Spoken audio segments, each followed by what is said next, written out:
राष्ट्रपति चुनाव के लिए वोटिंग आज। एनडीए की उम्मीदवार द्रौपदी मुर्मू और विपक्ष के यशवंत सिन्हा आमने सामने।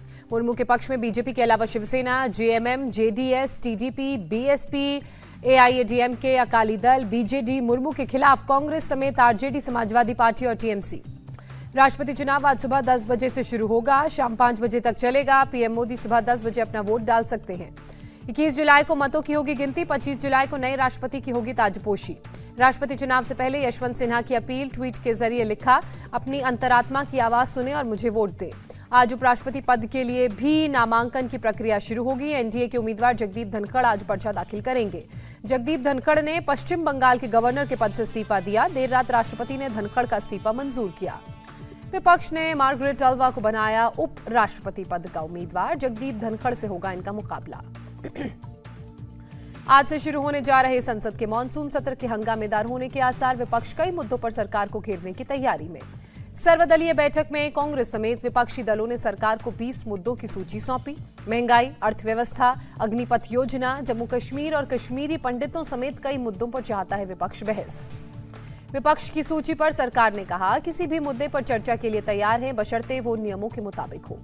संसदीय कार्य मंत्री प्रहलाद जोशी ने 13 अगस्त तक चलने वाले संसद सत्र में 32 विधेयकों के पेश होने के संकेत दिए। 14 विधेयक तैयार। मॉनसून सत्र के पहले ऑल पार्टी मीटिंग में 36 दल शामिल हुए। संसदीय कार्य मंत्री प्रहलाद जोशी ने कहा, जरूरी मुद्दों पर चर्चा के लिए तैयार। कांग्रेस नेता जयराम रमेश का सवाल, ऑल पार्टी मीटिंग में पीएम का शामिल नहीं होना क्या गैर संवैधानिक नहीं है? प्रहलाद जोशी ने जयराम रमेश को दिया जवाब, कहा, यूपीए के शासनकाल में भी ऑल पार्टी मीटिंग में शामिल नहीं होते थे पीएम। ज्ञानवापी मामले में वाराणसी कोर्ट में आज होगी सुनवाई। मुस्लिम पक्ष पूरी कर चुका है अपनी बहस। आज कृष्ण जन्मभूमि और शाही ईदगाह मामले की भी सुनवाई होगी। मथुरा सिविल कोर्ट के मामले को भी सुना जाएगा।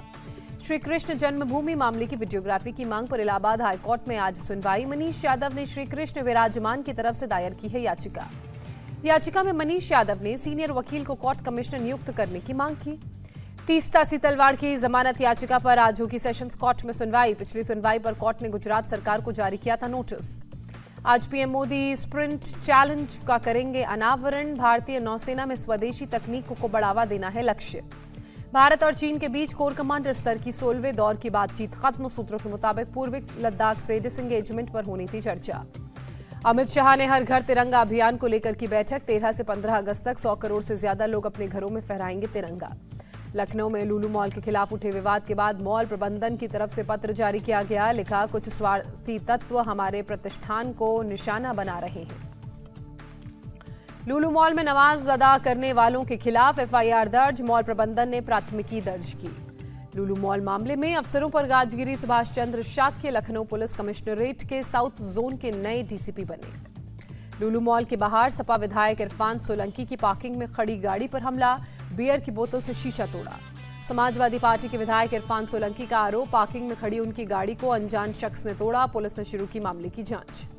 देश में बढ़ती नफरत, सोच पर लगाम कसने की तैयारी। सुरक्षा एजेंसियों ने एसडीपीआई के दिल्ली बैंक अकाउंट्स को सीज किया।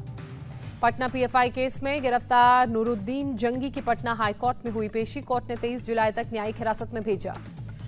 संजय राउत ने महाराष्ट्र में राष्ट्रपति शासन लगाने की मांग की। कहा, बागी विधायकों पर फैसला आने तक राष्ट्रपति शासन लागू हो। मध्य प्रदेश के सिंगरौली नगर निगम से आप मेयर प्रत्याशी रानी अग्रवाल की जीत, कार्यकर्ताओं ने जश्न मनाया। मध्य प्रदेश में निकाय चुनाव में बीजेपी की रिकॉर्ड जीत। शिवराज सिंह चौहान बोले, बीजेपी लोगों की पहली पसंद और हमेशा रहेगी। कांग्रेस नेता कमलनाथ का शिवराज पर पलटवार। पुलिस प्रशासन और पैसे की बदौलत जीती बीजेपी। मध्य प्रदेश को मिला सबसे कम उम्र का सरपंच। विदिशा के अनिल यादव बने यंगेस्ट सरपंच। जीएसटी में बदलाव पर अशोक गहलोत ने केंद्र सरकार पर साधा निशाना। कहा, आटा दाल गेहूं पर जीएसटी नहीं लगनी चाहिए। आईसीएसई के 10वीं बोर्ड का रिजल्ट हुआ जारी। 99.97% बच्चे हुए पास। उत्तराखंड में अगले 3 दिन के लिए भारी बारिश का अलर्ट। मौसम विभाग ने रेड अलर्ट जारी किया। पुणे के लोनावला भूशी डैम के सामने आई हैरान कर देने वाली तस्वीर। भारी संख्या में लोग डैम पर पहुंचे, जिंदगी खतरे में डालकर सेल्फी लेते नजर आए। सीकर के फतेहपुर शेखावटी के मंडावा रोड पर बरसाती पानी में बस फंसी। करीब 1 घंटे बाद बस को क्रेन की मदद से निकाला गया। असम में जारी है बाढ़ का कहर। विश्वनाथ जिले के बाढ़ से लोगों को अभी तक परेशानियों का करना पड़ रहा है सामना। पुंछ में बाढ़ की चपेट में आए 2 लोगों का हुआ रेस्क्यू, आर्मी के दुर्गा बटालियन ने बचाया। हिमाचल प्रदेश के किन्नौर जिले में बाढ़ अचानक आई, जिस कारण स्थानीय लोग अब दहशत में हैं। अहमदाबाद में बरसात के चलते सड़क ढही, सामने आया घटना का लाइव वीडियो। चुनौतीपूर्ण मौसम के बावजूद अमरनाथ यात्रा के लिए कठुआ पहुंच रहे हैं तीर्थयात्री। बाबा भोले के दर्शन के लिए भक्तों में दिख रहा है उत्साह। आज सावन का पहला सोमवार, देश भर के शिवालयों में भक्तों का लगा तांता। सुबह से ही श्रद्धालुओं की लंबी कतार देखने को मिली। श्रीलंका में खाने पीने की जरूरी चीजों और ईंधन की भारी किल्लत, अंतर्राष्ट्रीय मुद्रा कोष से फौरन मदद की जरूरत। यूक्रेन के राष्ट्रपति जेलेंस्की ने देश की सिक्योरिटी सर्विस के चीफ और प्रोसिक्यूटर जनरल को बर्खास्त किया। कुल 60 लोगों को बर्खास्त किया गया। मैनचेस्टर वनडे में भारत ने इंग्लैंड को 5 विकेट से हराया। ऋषभ पंत ने नाबाद 125 रन बनाए। भारत ने 2-1 से सीरीज पर भी किया कब्जा। बैडमिंटन खिलाड़ी पीवी सिंधु ने एक बार फिर किया देश का नाम रोशन। चीन की खिलाड़ी को मात देकर जीता सिंगापुर ओपन का खिताब। इंडिया टीवी हर वक्त हर जगह डाउनलोड करने के लिए सर्च करें India TV news Google play store या ऐप स्टोर पर।